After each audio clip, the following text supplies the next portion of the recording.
ವಸುದೇವಸುತಂ ದೇವಂ ಕಂಸಚಾರೋಣಮರ್ದನಂ ದೇವಕೀ ಪರಮಾನಂದಂ ಕೃಷ್ಣಂ ವಂದೇ ಜಗದ್ಗುರು.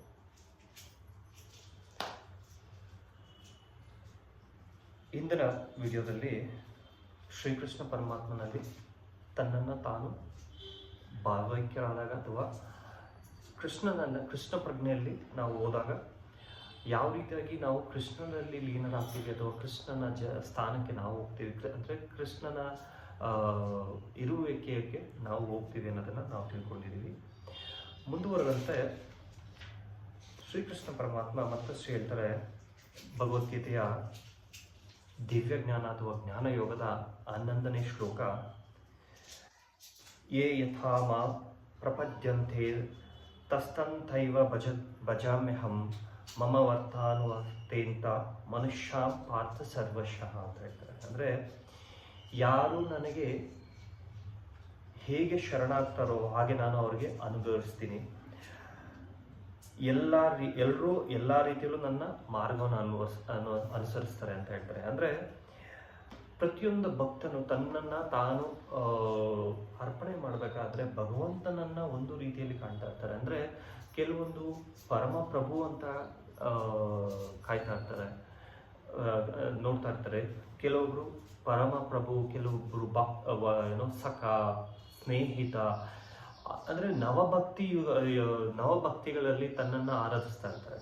ಅಂದರೆ ತನ್ನನ್ನು ಯಾರು ಕೃಷ್ಣನನ್ನು ನೀನು ನನ್ನ ಸಖನಾಗಿ ನಿನ್ನನ್ನು ಪ್ರೀತಿಸ್ತೀನಿ ಅಥವಾ ದಿವ್ಯ ಪ್ರೇಮವನ್ನು ಕೊಡ್ತೀನಿ ಅಂತಂದರೆ ಶ್ರೀಕೃಷ್ಣ ಪರಮಾತ್ಮ ಅದೇ ರೀತಿಯಲ್ಲಿ ತನ್ನನ್ನು ತಾನು ತನ್ನ ಭಕ್ತರಿಗೆ ಕಾಣಿಸ್ಕೊತಾನೆ. ತನ್ನನ್ನು ಮಗನಾಗಿ ಯಾರು ಕಾಣ್ತಾರೋ ಅವರನ್ನು ಅದೇ ರೀತಿಯಲ್ಲಿ ತಾನು ಕಾಣಿಸ್ಕೊತಾರೆ.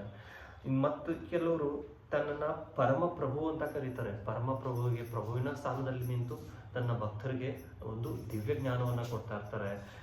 ಇನ್ನು ಕೆಲವರು ತನ್ನನ್ನು ತಾನು ತನ್ನ ಸಖನಾಗಿ ಅಂತಂದರೆ ಸಖನಾಗಿರೋ ಅಂತಂದರೆ ಅದೇ ರೀತಿಯಲ್ಲಿ ತನ್ನ ಸ್ನೇಹಿತನಾಗಿ ಅದೇ ರೀತಿಯಲ್ಲಿ ತಾನು ಮಾರ್ಗವನ್ನು ತೋರಿಸ್ತಾ ಹೋಗ್ತಾರೆ ಅನ್ನೋದನ್ನು ಇಲ್ಲಿ 11ನೇ ಶ್ಲೋಕದಲ್ಲಿ ಶ್ರೀಕೃಷ್ಣ ಪರಮಾತ್ಮ ಅರ್ಜುನನಿಗೆ ಹೇಳ್ತಾನೆ.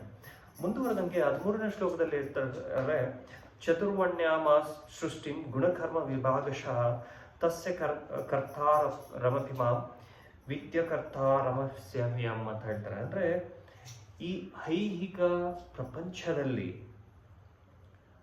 ನಿಸರ್ಗದ ಗುಣಗಳಿಗೆ ಅನುಸಾರವಾಗಿ ನಾನು 4 ವರ್ಣಗಳನ್ನು ಸೃಷ್ಟಿ ಮಾಡ್ತೀನಿ ಇಲ್ಲಿ. ಅಂದರೆ ಐಹಿಕ ಪ್ರಪಂಚದಲ್ಲಿ ಆ ನಿಸರ್ಗ ಅಂದರೆ ಈ ಪರಿಸರಕ್ಕೆ ಅನುಗುಣವಾಗಿ ಪರಿಸರದಲ್ಲಿ ಬೇಕಾಗಿರುವಂಥ ಒಂದು 4 ಗುಣಗಳ ಆ 3 ಗುಣಗಳನ್ನು ಅಂದರೆ ಸಾತ್ವಿಕ, ರಾಜಸಿಕ, ತಾಮಸಿಕ ಗುಣಗಳಿಂದ ಕೂಡಿರುವಂತಹ 4 ವರ್ಣಗಳನ್ನು ಸೃಷ್ಟಿ ಮಾಡ್ತಾರೆ ಭಗವಂತ. ಇಲ್ಲಿ ತಾನು ಇಲ್ಲಿ ಹೇಳ್ಕೊತಾರೆ. ಅಂದರೆ ಇದರಲ್ಲಿ 4 ವರ್ಣಗಳು ಯಾವುದ್ಯಾವುದು ವರ್ಣಗಳಂತ ಹೇಳ್ತಾರೆ ಇಲ್ಲಿ. ಆ 4 ವರ್ಣಗಳಲ್ಲಿ ಯಾವುದ್ಯಾವುದು ಅಂತಂದರೆ ಅತಿ ಬುದ್ಧಿ ಇರುವಂಥವ್ರು, ಅಂದರೆ ಸಾತ್ವಿಕ ಗುಣದವುಳ್ಳವ್ರನ್ನ ಅವರು ಬ್ರಾಹ್ಮಣ ಅಂತ ಕರೀತಾರೆ ಅಲ್ಲಿ. ಅಂದರೆ ಅವ್ರನ್ನ ಆ ರೀತಿ ಇರೋರ್ನ, ಅಂದರೆ ಬ್ರಾಹ್ಮಣರೆಲ್ಲ ಸಾತ್ವಿಕ ಗುಣಗಳು ಅಂತಲ್ಲ, ಆ ಹೆಸರಿಟ್ಕೊಂಡಿರೋ ಮಟ್ಟಕ್ಕೆ ಆಗೋದಿಲ್ಲ. ಆದರೆ ಆ ಗುಣಗಳು ಸಾತ್ವಿಕ ಗುಣ ಇರಬೇಕು, ತನ್ನನ್ನು ಶ್ರೀಕೃಷ್ಣನಿಗೆ ಅರ್ಪಣೆ ಮಾಡಿರಬೇಕು, ವಿದ್ವಾಂಸರಾಗಿರ್ಬೇಕು, ಅವರನ್ನು ಮಾತ್ರ ಬ್ರಾಹ್ಮಣ ಅಂತ ಕರೀತಾರೆ. ಅದೇ ರೀತಿಯಾಗಿ ತನ್ನ ದೇಶಕ್ಕಾಗಿ ಆಡಳಿತವರು ಒಂದು ರಾಜ್ಯಭಾರವನ್ನು ಮಾಡೋರನ್ನ ಅವರನ್ನ ಕ್ಷತ್ರಿಯ ಅಂತ ಕರೀತಾರೆ. ಅಂದರೆ ದಕ್ಷತೆ ಇರುತ್ತೆ, ಅವರು ರಾಜ್ಯವನ್ನ ಆಡಳಿತ ಮಾಡ್ತಾ ಇರ್ತಾರೆ. ಅವರು ಎಲ್ಲ ರಜೋಗುಣಗಳಿರುತ್ತೆ ಅವರಲ್ಲಿ. ಅಂದರೆ ಕೋಪ, ಅದರಲ್ಲಿ ನಾ ಮಾಡಬಲ್ಲೆ ಅನ್ನುವಂಥ ಒಂದು ಛಲ, ಆ ಥರ ಗುಣಗಳು ಇರೋನ್ನ ಹೇಳ್ತಾ ಇರ್ತಾರೆ. ಈ ಗುಣಗಳ ಬಗ್ಗೆ ಮತ್ತಷ್ಟು ಮುಂದಿನ ಅಧ್ಯಾಯದಲ್ಲಿ ತಿಳ್ಕೊತೀವಿ. ಮುಂದೆ ವೈಶ್ಯರು ಅಂತ ಹೇಳ್ತಾರೆ. ವೈಶ್ಯರು ಅಂದರೆ ಇವರು ರಜೋಗುಣ ಮತ್ತು ತಮೋ ಗುಣಗಳುಳ್ಳವರಾಗಿರ್ತಾರೆ. ಅಂದರೆ ರಜೋಗುಣದ ಮತ್ತೆ ಅಂಶ ಮತ್ತು ತಮೋ ಗುಣದ ಅಂಶಗಳುಳ್ಳಾಗಿರೋರು ವೈಶ್ಯರಾಗಿರ್ತಾರೆ. ಅಂದರೆ ವ್ಯಾಪಾರಸ್ಥರಾಗಿರ್ತಾರೆ ಇವರು. ಮತ್ತೆ 4ನೇ ಒಂದು ವರ್ಣ ಅಂತಂದರೆ ಕಾರ್ಮಿಕ ವರ್ಗದವರು, ಅಂದರೆ ಕೆಲಸ ಮಾಡುವಂಥ ವರ್ಗದವರು, ಅಂದರೆ ಸಮಾಜದ ಒಳಿತಿಗಾಗಿ ತನ್ನನ್ನು ತಾನು ಅರ್ಪಣೆ ಮಾಡಿಕೊಂಡು ಕೆಲಸ ಮಾಡೋರನ್ನ ಅವರು ಶೂದ್ರ ಅಂತ ಹೇಳಿ ಕರೀತಾರೆ. ಅಂದರೆ ಈ 4 ವರ್ಣಗಳು ಪರಿಸರದ ಅಥವಾ ನೈಸರ್ಗಿಕ ಗುಣದಲ್ಲಿ ಸಮತೋಲನೆಯನ್ನ ಕಾಪಾಡಲಿಕ್ಕೆ ಅವರು 4 ವರ್ಣಗಳನ್ನ ಮಾಡಿದ್ದೀನಿ ಅಂತ ಹೇಳ್ಬಿಟ್ಟು ಸ್ವತಃ ಶ್ರೀಕೃಷ್ಣ ಪರಮಾತ್ಮ ಇಲ್ಲಿ ಹೇಳ್ಕೊತಾರೆ.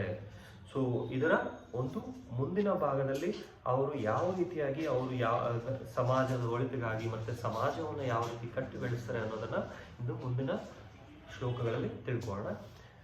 ಶ್ರೀಕೃಷ್ಣ ಅರ್ಪಣಮಸ್ತು. ಹರಿ ಓಂ ತತ್ಸತ್.